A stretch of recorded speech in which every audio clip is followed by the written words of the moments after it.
మద్యం తాగించి చెవుల్లో పురుగుల మందు పోయించి భర్తను చంపించిన భార్య అట. గిట్ల తయారయ్యారు చూడురి కొంతమంది. కరీంనగర్లో ఘటన, భార్య ఆమె ప్రియుడు మరో వ్యక్తి అరెస్ట్ అయ్యారట. అంటే ముగ్గురు కలిసి చేసిన పని అట. ఫస్ట్ అట మందు తాగించిరట, తర్వాత చెవులలో పురుగుల మందు పోయించిరట. ఏం అరాచక అంటే ఒక రాక్షసానందం అన్నమాట. తన భర్త కనబడట్లేదంటూ పోలీసులకు ఆమె ఫిర్యాదు చేసింది. ఆమె పోయి కంప్లైంట్ చేసింది చంపిన తర్వాత. ఆ పైన ఆచూకీ కోసం వెతుకుతుండగా ఒక చోట అతని మృతదేహం కనిపించిందంటూ పోలీసులకు చెప్పింది. ఆమెనే చెప్పింది. సహజంగానే అనుమానించిన పోలీసులు గట్టిగా ప్రశ్నించడంతో తానే మరో ఇద్దరితో భర్తను చంపించినట్లుగా ఒప్పుకున్నది. కరీంనగర్ జిల్లా కేంద్రంలో ఈ ఘటన జరిగింది. వివాహేతర సంబంధమే ఈ హత్యకు కారణమని పోలీసుల విచారణలో తేలింది.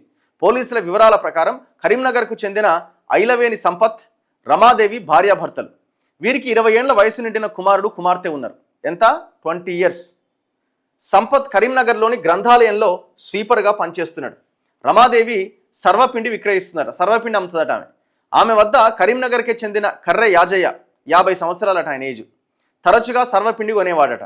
గమ్మత్తున్నదిగా ముచ్చటిది. సర్వపిండి ఇద్దరిని కలిపింది. ఇద్దరి మధ్య ఈ పరిచయం వివాహేతర సంబంధానికి దారితీసింది.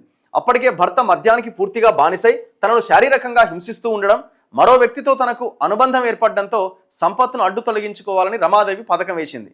వాడు తాగుబోతట, చచ్చిపోయిన భర్త. ప్రియుడు రాజయ్య తన దూరపు బంధువు కీసరి శ్రీనివాస్తో కలిసి భర్త హత్యకు పథకం వేసింది. ఎవరి చెవుల్లో అయినా పురుగుల మందు పోస్తే ఆ వ్యక్తి చనిపోతాడనే విషయాన్ని గతంలో యూట్యూబ్ ద్వారా తెలుసుకున్న రమాదేవి అదే పద్ధతిలో భర్తను చంపాలని రాజయ్య శ్రీనివాస్కు చెప్పిందట.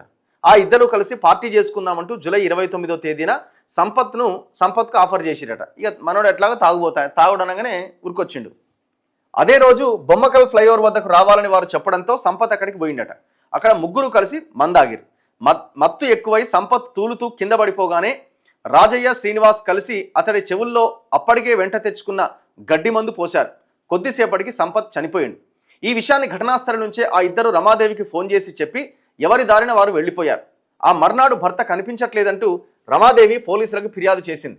సంపత్ ఆచూకీ కోసం ప్రయత్నిస్తున్నట్లుగా రమాదేవి, రాజయ్య, శ్రీనివాస్ నటించారు. ఆగస్టు 1వ తేదీన మృతదేహాన్ని గుర్తించినట్లుగా వారే పోలీసులకు సమాచారం ఇచ్చారు. అయితే భర్త మృతికి కారణం ఏంటి అని తెలుసుకునేందుకు ప్రయత్నించాల్సింది పోయి మృతదేహానికి పోస్టుమార్టం చేయొద్దంటూ ఆమె ప్రాధేయపడడంతో పోలీసులు అనుమానించిరట. డౌట్ వచ్చింది. దొరకరు దొంగలు ఏముంటుంది. Ramadevi call data, phone location, CC footage ఆధారంగా విచారణ జరిపి ఆమెను, రాజయ్యను, శ్రీనివాసును అదుపులోకి తీసుకుని ప్రశ్నించడంతో తామే హత్య చేసినట్లు అంగీకరించారు. ముగ్గురిని అరెస్ట్ చేసి రిమాండ్కు తోలిరు. కథ అయిపోయింది. సర్వపిండి పోయింది, ప్రియుడు పోయింది, అంత జైలు. ఇక జైలు వేసుకోవాలి సర్వపిండిగా. కథం.